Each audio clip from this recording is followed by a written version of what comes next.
Nous sommes en 1859. Les réseaux sociaux existaient déjà. Non, il n'y a ni smartphone, ni Wi-Fi, et encore moins Facebook. Mais il y avait quelque chose de beaucoup plus puissant. La fascination de voir son propre visage circuler partout. Bonjour, restez avec moi, parce qu'aujourd'hui, je vais vous raconter l'histoire de la toute première folie virale de l'histoire de la photographie. Et pour ça, on va remonter le temps. Paris, milieu du 19e siècle. La photographie est encore une invention récente. Un luxe, quelque chose de lent, compliqué, presque magique. Et puis arrive un homme, André Adolphe Disdéry. En 1854, il dépose un brevet révolutionnaire. Son idée? Utiliser plusieurs objectifs sur le même appareil afin de produire plusieurs portraits sur une seule plaque photographique. Résultat, au lieu d'un unique portrait coûteux, on peut désormais fabriquer plusieurs petites photos d'un coup. Un format minuscule, à peine 9 cm sur 6 cm. La carte de visite est née. Au départ, beaucoup de photographes trouvent ça ridicule, trop petit, pas assez noble. Mais Disdéry comprend quelque chose avant tout le monde. Les gens ne veulent pas seulement un portrait, ils veulent l'échanger, le montrer, le collectionner, exactement comme aujourd'hui.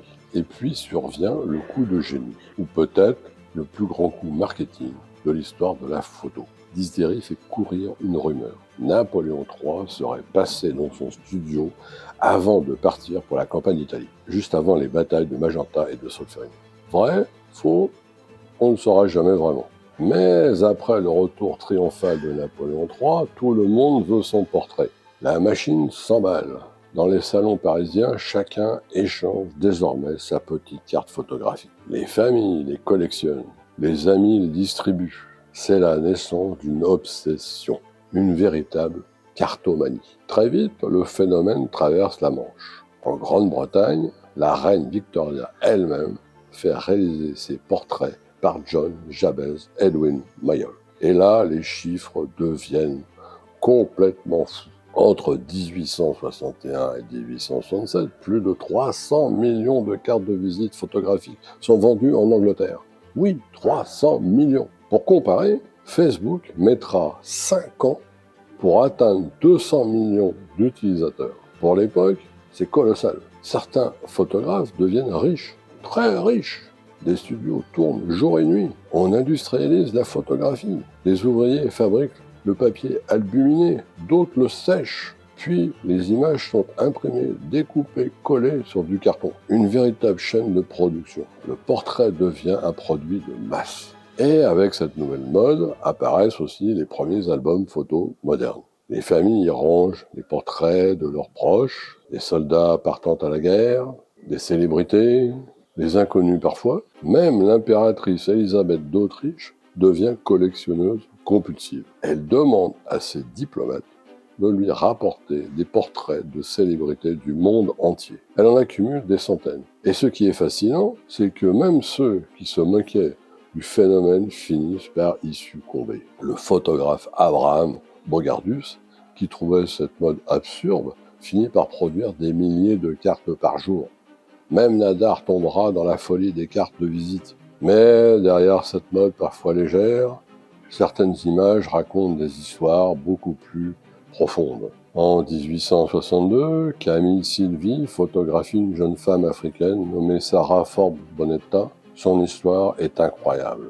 Née dans une famille royale d'Afrique de l'Ouest, elle survit à une guerre tribale avant d'être recueillie par le capitaine Forbes, puis offerte à la reine Victoria, qui fera d'elle sa filleule. Et c'est Sylvie qui réalisera son portrait. Une simple petite carte photographique, mais derrière elle, tout un monde.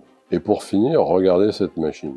L'appareil de Disdéry, probablement conçu par lui-même, il possède 4 objectifs Petzval. Oui, Petzval, le même dont je vous parlais dans une autre vidéo. Avec cet appareil, Disdéry peut réaliser plusieurs portraits successifs sur des plaques au collodion humide. La technique progresse vite, les objectifs deviennent meilleurs, les images plus nettes. plus détaillé. Et paradoxalement, le petit format aide beaucoup. Parce que les défauts deviennent presque invisibles. C'est peut-être ça finalement le vrai début des réseaux sociaux. Le moment où l'image de soi devient portable, collectionnable et surtout partageable, bien avant Internet. Si cette série vous plaît, pensez à liker, à vous abonner et à aller voir les autres épisodes qui sont cliquables ici. Et moi je vous dis à bientôt. Ciao, bonsoir.